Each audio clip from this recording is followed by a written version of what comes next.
Hello, welcome to Miss Peepers Reading Corner. I'm Katrina, aka Miss Peepers. Let's talk about banned books. And before we even get to my normal intro, I want to talk about what we're talking about today. We're going to talk about the boy wizard books today, Harry Potter. Before I start talking about the books themselves and the censorship surrounding them, I want to state this very, very clearly. Miss Peepers Reading Corner is a welcoming space for everyone, including trans people. J.K. Rowling is anti-trans and has been very publicly so for some time. I do not in any way agree with or condone J.K. Rowling's opinions about trans people, her publicly stated bigotry and poisonous behavior. She has very clearly stated that trans women are not women, and she does not believe that a person who has a uterus can be a man. That is false. Trans women are women, trans men are men.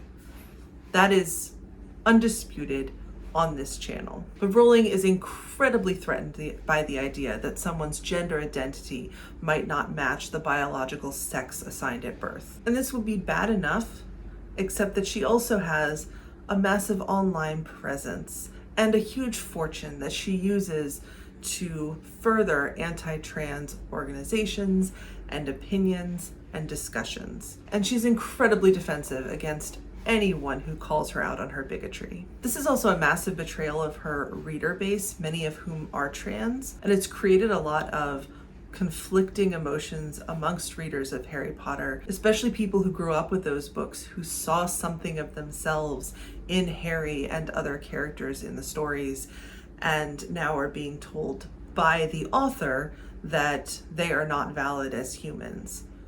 First of all, if you are watching this and you are trans, you are valid as a human. Not that you need a random person on the internet to tell you, but I'm going to say it anyway in case you need to hear that today. So with all of this in mind, I've really gone back and forth over the past few weeks about whether to make this video at all. As a cisgendered woman myself, I cannot speak to the trans experience directly, nor would I try to.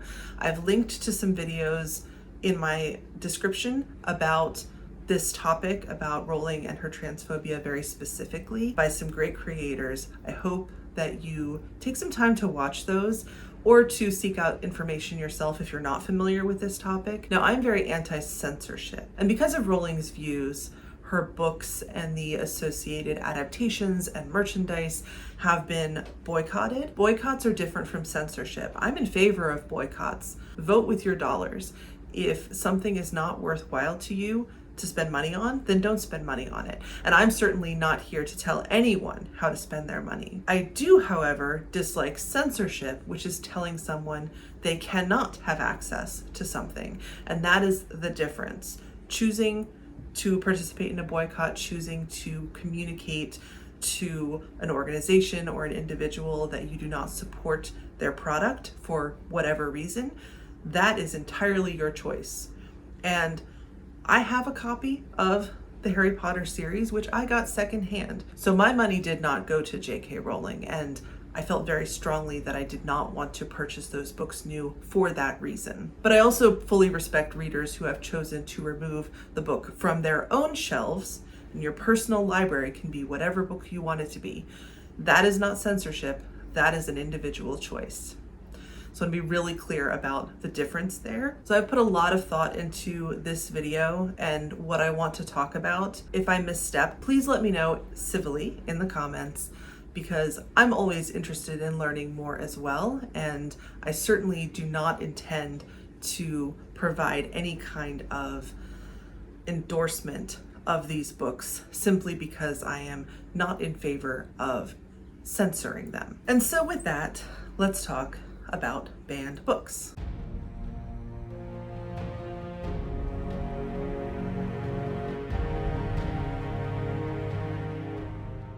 This month, I am talking about banned books. I am discussing why books are banned, what books are banned, and my goal is to encourage you, the reader, to decide what you want to read and not let anyone tell you what you are allowed to read. So as I said in my intro, we're going to be talking about Harry Potter. I'm going to talk about these books, and I'm going to have some spoilers in here, so just be aware of that. I typically avoid spoilers, but I think, one, these books are very popular, the movies are very popular, they are fairly well known, so My hope is that if you were going to read them, you probably have already. If you don't want spoilers, I completely understand. I'll see you in the next one. But I think my discussion of the content of these books will be fuller if I drop a few spoilers in there. The Harry Potter series follows the title character who was orphaned when he was a baby and is now being raised by an abusive aunt and uncle. One day, Harry learns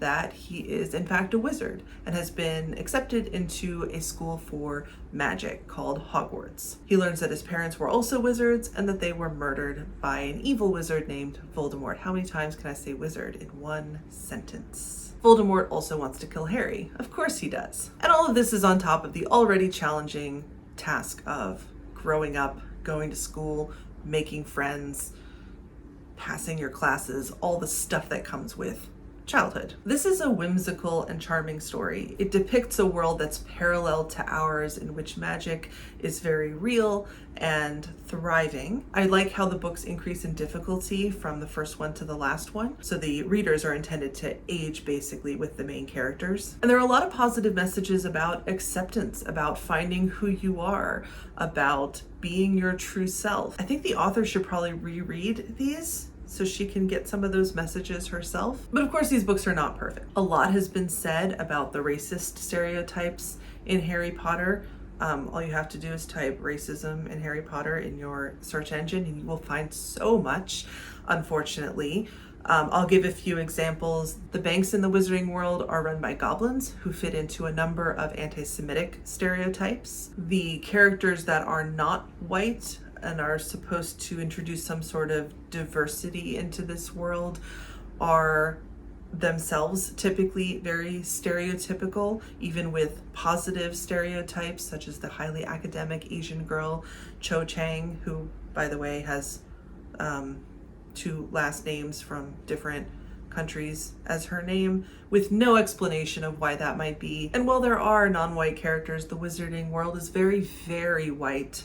Very white. This does not actually reflect the racial makeup of the United Kingdom in any way. This happens in both the books and the movies, and it's not examined at all. It's not noticed. It's just there. Some of the characters also are more simplistic than they should be. And while there's nothing wrong with using archetypes in fiction, I do think in this series it's been overdone a bit. Let's start with our big bad evil guy, Voldemort, who is supposed to be the most powerful wizard and is so evil and so strong that even powerful adult wizards are afraid to say his name out loud. But then you're supposed to suspend your disbelief that he is incapable of murdering the infant Harry Potter along with his parents. It just seems really incompetent. And okay, I get that Harry's parents countered Voldemort's magic with their own magic. It's like power of love and all that stuff. But why do you need magic to kill a baby? By the way, we are not supportive of killing children, just to be really, really clear. But if your villain is going to do this heinous thing, why is he so bad at it? And then we have Severus Snape, one of the professors at the school, who in the movies, played by Alan Rickman, is creepy in all the right ways. But he's also, in both book and movie, creepy in some of the wrong ways. For example, he was so in love with Harry's mother when they were teenagers. He felt rejected. She married someone else. He's so hurt by this thing that happened to him 15, 20 years ago that he hates Lily's child just because she married someone else.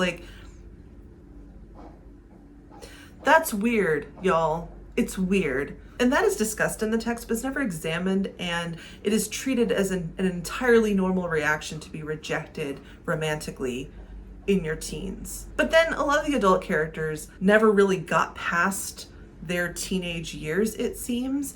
They carry all of the same rivalries and stereotypes from their childhoods into adulthood. And while I know that this does happen sometimes, most people, I would venture to say, learn and grow as they get older. Most of us, I hope, are not the same at 30 or 40 as we were at 15 or 17. I'm sure not, thank goodness. And I just have a hard time believing that so many adults in this story just have zero self-examination or self-awareness. And those are probably quibbles, right? Am I asking a lot of a children's book? Maybe. I don't know. But there are two big, heavy topics that are brought up in this series for plot reasons and then just kind of dropped without any kind of resolution or any real discussion. The first is the slavery of the house elves, and the second is the child abuse that Harry endures throughout most of this series. So let's talk about the house elves first. We are first introduced to the concept of house elves when Harry meets Dobby, a house elf who is owned by the Malfoys. Now, of course, Draco Malfoy is Harry's nemesis at the school, and so we are conditioned to think of that family as basically awful. Dobby goes out of his way to help Harry Potter, and as a reward for that service, Harry finds a way to free him from his slavery. And this is great. Good for you. Hermione goes through what I can only describe as a phase, because that's how it appears, that is how it is described in the novels, where she is all about freeing the house elves. She learns that the Hogwarts kitchens employ house elves, which is how the food magically appears, because house elves who are able to do small amounts of magic are working in the kitchens, not by choice. They are enslaved to this school. Hermione tries to do something about it. She doesn't really get a whole lot of traction, and she doesn't get a whole lot of support even from Harry. And what I find most interesting about Harry himself not really having a problem with slavery is that he did not grow up in the wizarding world. The students at Hogwarts, I wouldn't give them a pass per se, but I would understand why to them this is normal because they grew up with it. Doesn't make it okay, but to them it's normal. Harry grew up in the Muggle world, and so he grew up in a space where slavery is not the norm and is generally considered to be a bad thing. So why he would approach this concept of slavery and be like, whatever, it's wizards, just feels weird to me. Especially when Hermione starts talking about it. The house elves are frequently described as preferring to be enslaved, and not that they are afraid of what will happen if they try to leave, not that they are concerned for their own safety per se. They like to work is what is described. And sure, they can work, but they could also be paid for that work, and they could choose who to work for. This concept of just one character thinking slavery is wrong implies that the reader should also be fine with it, because whatever, it's just house elves. And I despise that so much. And then later in the series, Harry inherits a house elf from Sirius Black. This house elf has belonged to the Black family ironically, for a long time, and his name is Kreacher, so that's great. And Kreacher hates Harry, and he is very much in favor of the old ways, and he is very much allied to the Death Eaters, all of Harry's enemies. And so Harry makes a choice not to free Kreacher, because as soon as he does, Kreacher will turn on him, and that will bring harm to him, to his friends, to his family. And my problem is not necessarily with that decision, because that decision might be the right thing in that moment at that time. My problem is with how easily Harry seems to make that decision, and how there isn't a whole lot of concern from the people around him with that choice. Whatever, it's your slave, you decide. And it's just so frustrating to me, because here is a character who is supposed to be the hero. We're supposed to look up to him, and he does not have any kind of internal conflict about this idea of owning a person. Additionally, at the end of the story, I mean, it shouldn't surprise anybody, even if you haven't read this, Harry and his friends do ultimately defeat Voldemort.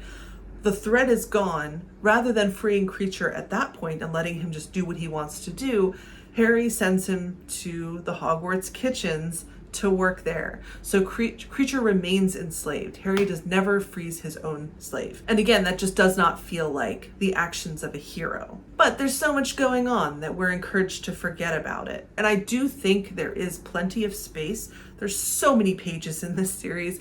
There is plenty of space to have a more nuanced conversation. And there's plenty of space to have a nuanced conversation at an age-appropriate level to say, yeah, this is wrong. This is a broader systemic thing. Maybe our heroes who themselves are children can do some small things, but they're not going to be able to make maybe systemic changes until they're older. But that doesn't mean they shouldn't want to. That doesn't mean they shouldn't call out injustice when they see it, even when there's a lot of other stuff going on. A second kind of picked up and dropped topic in this series is Harry Potter's abusive aunt and uncle. Now, when Harry's parents died, I'm sure that his mother never thought that her sister would abuse her son. So it makes sense for them to leave their child in the care of their nearest relatives. Once Harry joins Hogwarts, the adults in his life, some of them at least, know what's going on at home. Dumbledore, who is presented as a very powerful and well-respected wizard, is fully aware and makes no attempt to remove Harry from that situation or in any way to try to make it better. And the reason given is, oh, well, Voldemort is less likely to do anything in the Muggle world. The wizarding world is full of spies and whatever, and that's dangerous. Harry is famous in the wizarding world, and he has no idea. He is the boy who lived. I have a really hard time believing that Dumbledore could not find a family willing to take him in and keep him safe and treat him well. I just have a really hard time with that. It makes no sense to me. So Harry's on his own. And even if he couldn't help rehome him, even if he felt that that was beyond his role as the school headmaster, he could at least have let Harry stay at Hogwarts over the holidays so that he would have a safe place. And Harry even asks not to be sent back, but Dumbledore sends him anyway. So ultimately, Harry has to save himself. And when he gets older, he does start to stand up for himself. He does threaten his aunt and uncle and cousin with magic so that they will leave him alone and give him an actual room and stop mistreating him. But he has to do that for himself. The wizarding world is such a dark and dangerous place. It's a world in which adults don't protect children very well. And that fact is not examined, it's just out there. And I can only imagine a young reader of this series who is in an abusive situation getting the message that adults can't or won't help you, and you have to help yourself. And that is just such a sad message to give to anyone. Again, I don't think I'm asking too much that this be examined a little bit differently or a little bit better. The Hogwarts letter is meant to be that magical rescue that Harry gets from his old life, but the real rescue that he needs is years away, and he ultimately has to rescue himself. And I just don't think that's a fair thing to ask of a child. Now look, on these two big topics, I'm not the person who thinks that an author needs to spell everything out. I do believe that readers of all ages are able to understand nuance, to read between the lines. There's just so much hand waving of these difficult topics that are thrown in there just for the sake of fulfilling a plot line and then just abandoned. And I feel like especially books that are directed towards children should just be a bit more responsible and mindful about the way that they discuss certain things. And if it sounds like I hated these books, I actually did not. You can enjoy something and also be critical of it, and you can enjoy something and reject entirely its creator, which I do. So let's talk about the censorship of this series, because I've just given you a number of reasons not to want to read Harry Potter. The author's transphobic views, the racist characters, the hand-waving depictions of slavery and child abuse. And yet, these are not the reasons that the books have been challenged. The primary reason for challenging these books has always been the good magic and good wizards. Yep, these are religious reasons. And any story that includes wizardry of any kind is basically catnip for the conservative religious groups who will claim that it is promoting Satanism. I'll share a few banning stories. One that was overturned in court in 2001. The judge said the challengers were trying to restrict access to a book that they believe promoted a religion different from their own. He went on to say that you can't ban a book because of your personal dislike for it. And I agree with that. There was a challenge in 2002 saying that the book teaches that parents, teachers, and rules are something stupid to be ignored. That came from a parent who was concerned about the books after listening to an anti-Potter sermon at her church. A lot of the adults in this book do suck. We talked about that. And the kids do bend and even break the rules, and sometimes they're rewarded for it. But frequently, from a child's point of view, parents, teachers, and rules are stupid. That is not the most harmful thing here. I mean, let's talk about the adults who put these children in life-threatening situations, and then the children have to get themselves out of it by breaking the rules. If you need to save your own life, ignoring the rules is probably not a bad call. And then, of course, some fundamentalist Christian groups have burned and shredded copies of these books, which I personally find entertaining, because in order to burn a book, you have to have a copy of it. And while yes, you can get books used and not support the author, to get the volume to have a really nice bonfire, you basically have to buy them new. So they're supporting the author by burning that author's books and also bringing attention to it in a big public demonstration. This is probably not having the effect that you were hoping. But my personal favorite challenge was in 2019 when a reverend claimed that the curses and spells in this book are real curses and spells. Look, I'm not an expert in curses and spells. Most of these are just mangled Latin. And I have to think that if those spells and curses were real, there would have been a lot of very famous and dead British actors in the early 2000s when they were making the movies, because they said all those curses out loud many times. All right, thank you for coming on this journey with me. To close out, despite the author's poisonous and abhorrent views, and even despite the problematic nature of parts of these stories, I do not believe these books should be banned. I don't believe any books should be banned. It should be up to the individual, or in the case of children, to their parents, to determine whether a book is appropriate for them to read. That is not a decision that you should make for anyone else or for anyone else's children. And again, boycotts are different from bans. Boycotts make a statement, but they don't remove access to the product for someone who does not wish to participate in that boycott. So let me know what you think about all of this. And remember, please be kind, civil, and constructive in the comments. We're all friends here, and this is a safe space. We are all readers. And either way, I will see you in the next one.